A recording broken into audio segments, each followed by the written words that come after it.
अस्सलाम वालेकुम। इस तरह के सेंटेंसेस हम डेली यूज़ में बोलते हैं ना। अगर मेरा बस चलता तो, अगर उसका बस चलता तो, अगर उस बच्चे का बस चलता तो के बाद हम जो सेंटेंस बोलते हैं ना, जैसे अगर मेरा बस चलता तो मैं उसे कत्ल कर देता, अगर उसका बस चलता तो मैं उसे ये नहीं करने देता, अगर उस बच्चे का बस चलता तो वो सारी चीज़ें ख़रीद लेता। चलिए इसका सेंटेंस स्ट्रक्चर देख लेते हैं कि ये किस तरह से फॉर्म होंगे ये सेंटेंसेस। तो सेंटेंस स्ट्रक्चर में सबसे पहले आएगा इफ़, और फिर आ जाएगा हमारा सब्जेक्ट, फिर आएगा हैड, फिर आएगा पजेसिव प्रोनाउन, और फिर आ जाएगा वे।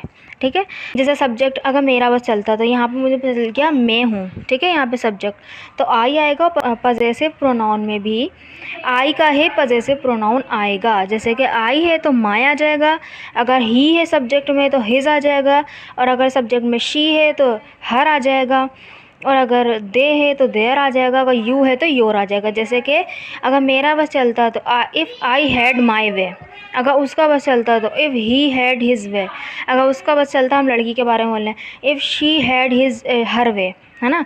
अगर उनका बस चलता तो if they had their way, तो अगर तुम्हारा बस चलता तो if you had your way. ठीक है, अगर जो नाउन है, जैसे कि नाउन है वो लड़का है तो हिज लगा देंगे, हिज वे, है ना। और अगर लड़की होगी तो क्या करेंगे, उसके पजेसिव प्रोनाउन में हर लगा देंगे। ठीक है, अगर मेरा बस चलता, अगर उसका बस चलता, अगर तुम्हारा बस चलता, उसके बाद जो है हम जो सेंटेंस बोलेंगे ना, वो सेंटेंस हमारा बनेगा सबसे पहले तो आता है सब्जेक्ट, फिर आएगा वुड में बनेगा वो हमारा सेंटेंस, और वर्ब की फर्स्ट फॉर्म आएगी और प्लस ऑब्जेक्ट आ जाएगा। ठीक है, यानी पहले हमारा वो आएगा, अगर हम मेरा बस चलता, अगर हमारा बस चलता, अगर उसका बस चलता। ठीक है, तो इस तरह से हम ये बनाएंगे। फिर उसके बाद जो भी सेंटेंस बोलेंगे ना, तो हम वुड के सेंटेंस में बोलेंगे। तो चलिए सेंटेंस की मदद से इसको देखते हैं ताकि और अच्छी तरह से इसको समझ पाएँ। तो पहला सेंटेंस है, अगर मेरा बस चलता तो मैं उसे जान से मार देता। तो अगर मेरा बस चलता तो क्या आएगा, if I had my way, if I had my way I would kill him. ठीक है, यहाँ पे सब्जेक्ट क्या है, मैं उसे कत्ल कर देता, तो मैं हूँ क्या हूँ, आई हूँ, और फिर आ गया वुड, उसके बाद मार देना, जान से मार देना, कत्ल कर देना, तो किल यूज़ करेंगे, और फिर उसे तो हिम। ठीक है, if I had my way, अगर मेरा बस चलता, आई वुड किल हिम। ठीक है, नेक्स्ट सेंटेंस देखते हैं। नेक्स्ट सेंटेंस हमारा है, अगर उसका बस चलता तो मैं ज़िंदा ना होता। तो मैं ज़िंदा ना होता, ये नेगेटिव सेंटेंस है, तो वुड के बाद सिंपली नॉट लगा दें। देखिए मैंने ऊपर जो हमने स्ट्रक्चर लिखा हुआ है, उसके बाद मैंने वुड के बाद नॉट का इजाफा किया है उसके अंदर भी। तो अगर उसका बस चलता तो उसका हम यहाँ पे हम कंसिडर करेंगे वो एक लड़की है। ठीक है, तो if she had her way I would not be alive. ज़िंदा के लिए मैंने अलाइव यूज़ किया है, अलाइव एक एडजेक्टिव है इससे पहले, क्योंकि ये हमारी स्टेट बता रहा है कि ज़िंदा होना, तो इसलिए इससे पहले बी का यूज़ किया। अगर इस बच्चे का बस चलता तो ये पूरा कमरा इन चीज़ों से भर देता। तो if this child had his वे, ठीक है, अब हम चाइल्ड को कंसिडर करें कि वो एक लड़का है, तो if this child had his वे, अगर इस बच्चे का बस चलता, ही वुड फिल, वो भर देता, दिस रूम, इस रूम को, प्योर विद दीज थिंग्स, यानी पूरा इन चीज़ों से भर देता। ठीक है, तो if this child had his way he would fill this room pure with these things, यानी इन चीज़ों से, पूरा इन चीज़ों से भर देता।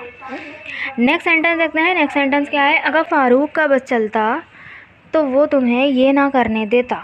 अगर फ़ारूक का बस चलता तो क्या बोलेंगे, इफ़ फ़ारूक हैड हिज वे। ठीक है, फ़ारूक क्या लड़का है, ठीक है, तो हिज आएगा, वो तुम्हें ये ना करने देता, नेगेटिव है, इसलिए वुड के बाद नॉट आ जाएगा, और फिर लेट का हम यूज़ करेंगे कोई काम करने देने के लिए, ना करने देने के लिए हम लेट का यूज़ करते हैं। जैसे इफ़ फ़ारूक हैड हिज वे, अगर फ़ारूक का बस चलता, he would not let you, ना करने देता, डू इट, ये। ठीक है, ये ना करने देता। इफ़ फ़ारूक हैड हिज वे, अगर फ़ारूक का बस चलता, he would not let you do it, तुम्हें ये ना करने देता। ठीक है, तो नेक्स्ट सेंटेंस देखते हैं। नेक्स्ट सेंटेंस क्या है, अगर मेरा बस चलता तो मैं उससे ये सारा काम करवाता। अगर मेरा बस चलता तो ये हम इससे आई है, इफ़ आई हैड माई वे लगा देंगे। ठीक है, मैं उससे ये सारा काम करवाता, खुद नहीं करता बल्कि उससे करवाता, तो हम मेक का यूज़ करेंगे, क्योंकि जबरन में करवाता काम, है ना, ज़बरदस्ती ये काम मैं करवाता उससे। तो क्या बोलेंगे, if I had my way I would make him do all this work. If I had my way, अगर मेरा बस चलता, I would make him do, यानी मैं उससे करवाता ऑल दिस वर्क, ये सारा काम। इस तरह से हम सेंटेंस को बनाएंगे। ठीक है। तो ये एक पॉजिटिव सेंटेंस है। पॉजिटिव के अगर आप चाहते हैं कि मैं एक वीडियो उसके ऊपर तफसील बनाऊं तो आप कमेंट बॉक्स में लिख सकते हैं, ठीक है। तो नेक्स्ट सेंटेंस देखते हैं। नेक्स्ट सेंटेंस क्या है, अगर तुम्हारा बस चलता तो तुम तो पानी तक का नहीं पूछते। हम बोल देते हैं ना कि अगर तुम्हारा बस चलता तो तुम तो पानी तक का नहीं पूछते। तो हम क्या करेंगे, पानी तक का नहीं पूछते, तो तक इवन के लिए हम इवन का यूज़ करेंगे यहाँ पर, है ना। और पूछते पूछते यहाँ पे जो है आस्क नहीं आएगा, बल्कि वो यानी कि हमें पानी ऑफ़र भी ना करता, है ना। इस सेंस में लेंगे ना हम कि वो हमें पानी तक ऑफ़र ना करता, तुम हमें पानी तक ऑफ़र ना करते, है ना। तो ये ऑफ़र का लफ्ज़ यूज़ करेंगे यहाँ पे। तो देखें, if you had your way, अगर तुम्हारा बस चलता, if you had your way you would not offer even a glass of water, यानी एक पानी तक का गिलास नहीं पूछते तुम। If you had your way you would not offer even a glass of water, ठीक। आई होप आपको यहाँ तक ये वीडियो अच्छी लगी होगी और समझ में आया होगा। एक यूज़फुल स्ट्रक्चर था ये। तो ये सेंटेंस आपके लिए, अगर मेरा बस चलता तो मैं उसे आने नहीं देता, तो यहाँ पे इजाज़त देने वाली बात है तो लेट का यूज़ होगा, ठीक है। लेट वाला सेंटेंस जो है उस तरह से ये बनेगा, आने नहीं देता। तो कमेंट बॉक्स में ज़रूर लिखिएगा ताकि मुझे पता चले कि आपको वीडियो समझ में आई कि नहीं आई। तो अगर वीडियो अच्छी लगी तो चैनल को सब्सक्राइब कीजिएगा, वीडियो को लाइक कीजिएगा। Thank you so much.